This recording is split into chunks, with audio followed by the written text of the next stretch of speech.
Today I'm here to share my experience about second language acquisition. I'm going to start with talk about how I got involved with this theory. When I was 23 years old, I was undereducated. I dropped out of high school, do not have any skill and techniques, so to struggling for a better life. I was doing all sorts of jobs like bank security, waiter, illegal taxi driver, and frontline work at Foxconn. So you can see this is my work card. I was standing at the assembly line all day long putting up iPhones. So there is a possibility one of your iPhones went through my hands. The last job I was doing before I came across SOA is waiter. Not that coffee shop waiter I was, another waiter, restaurant waiter. You know, I thought I was really good at waiting back then, and until I got fired. The reason I got laid off during my probation period is just because I'm not good looking. Well, not good enough. It's true, they hired another guys who are better looking and younger than I am. So it hits me. It keeps me thinking, if I can't live rely on my face, I'd better live rely on my brain. So that's why I cut off all my social connections and I stayed at home and I decided to learn English. And that's when I know his name.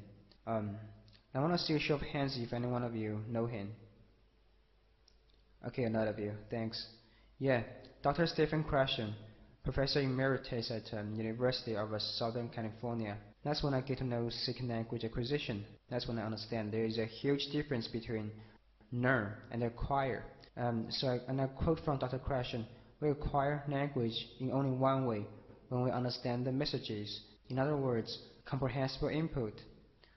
So I spent 2 years trying to figure out how to create an environment so I can get a sufficient amount of comprehensible input. I use the movies and TV shows as material to help me acquire English, and it worked. 2 years later, I became an English teacher. Because my English is kind of good. It really has amazed a lot of people when I tell them I spent only 2 years on English. And soon I found out those training schools, training centers, know nothing about linguistics, let alone second language acquisition. No wonder that these kids have learned English for 2 or 3 years and still can't comprehend it. What they understand is not language, but dozens of words, class instructions, a couple of nursery rhymes. I mean, that's not language, is it? And I did some math. Those kids come to learn English once or twice per week. The total input is really low, less than 1 hour a week. Judging by the 2000 input theory, they're gonna spend at least 20 years to pick up this language, which is almost impossible. So I resigned, because I know for a fact we could create an English-speaking environment for children through a combination of audiobooks and picture books and cartoons and etc. That's what we do in my Thailand. As an language training institution, we help parents raise bilingual children, and it turns out amazing. Kids with sufficient amount of input, they acquire this language so naturally, and before they know it, they can communicate in this foreign language. You can Google my Thailand and watch those clips that were captured during our class. It really is amazing. And besides from that, we have helped a lot of people who are eager to learn English well.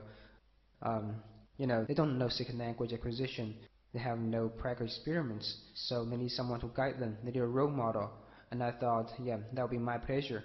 So I did some sum up. I wrote a post to share my life story and English learning experiments. I even illustrated an image to reinforce my point on how life can be changed by a language. So as you can see, before I can speak English and thereafter, you know, just for the heck out of it.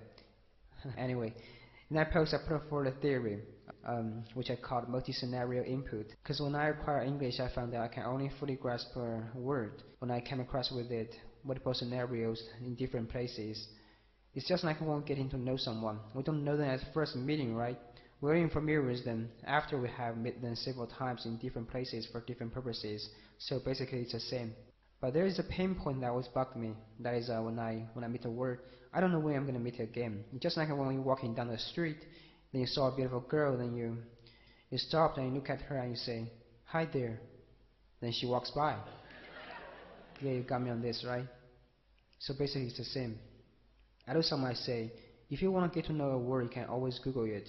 You can even look it up on Wikipedia and looking for the exact meaning, but that's never the same. From my experiments, we can only fully grasp the actual meaning of a word, in a real conversation, in a real contact. When people say something within a word to express their feelings, this particular word is alive. Their facial expressions, their tones of their voices, even the BGMs can defend the word. But the other way around, if you're trying to look it up in a dictionary, it's inanimate. It's just like when you're getting to know a girl, instead of hanging out with her, you go her name, you study her profile on Facebook. Isn't it creepy? So, despite what I'm saying, I'm not saying dictionary is worthless. What I'm saying is we can't only depending on it. We've been doing this for so long, it didn't work. Let me walk you through this. In the 70s, people in China learn language by words memorizing and grammar analyzing. In the 80s, words memorizing, grammar studying.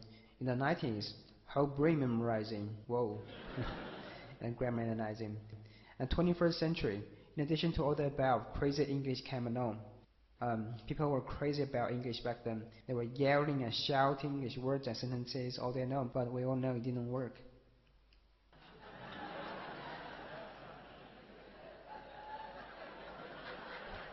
Apparently, these guys are not crazy enough, because they didn't change anything. And nowadays, how do most people in China learn language? Still rote learning. The old same traditional way, but due to technology, instead of memorize a word from a dictionary, people memorize it from the app, such as Baicizan and Shanbei. But it hasn't changed essentially, so it keeps me wondering, is there a better way to acquire language for the next generation of people? Multi-scenario input is our approach.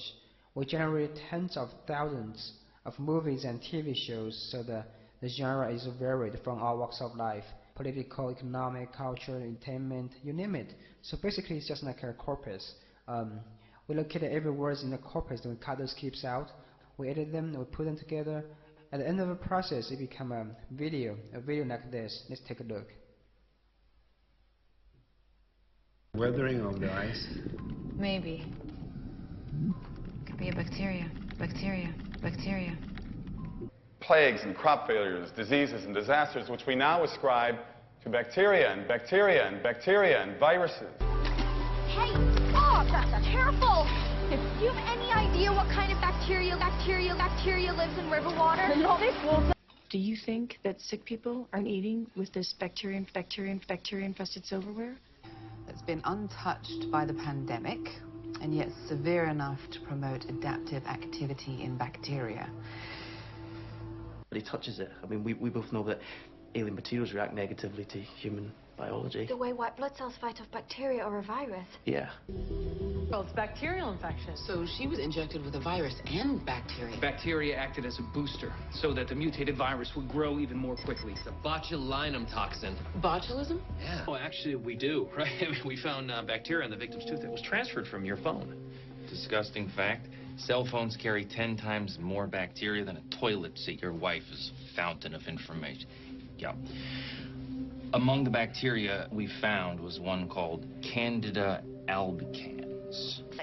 I don't understand why they're not sick all the time over there with all that bacteria. Bacteria. I'm hungry. As you can see in that video, we made the word bacteria in different scenarios, multiple scenarios, different places, come from different people's mouths. And since we watched that video, it's highly unlikely you're going to forget about this word again, bacteria. So this is multi-scenario videos. And we spent 6 months to build up the corpus. We have already made thousands of multi-scenario videos. And we will continue with our efforts on this. We're going to make tens of thousands of videos like this, because we believe it will change the way that most people ever do to learn a language. Because the human race is moving forward, and the way to acquire language should just keep pace with it. Thank you.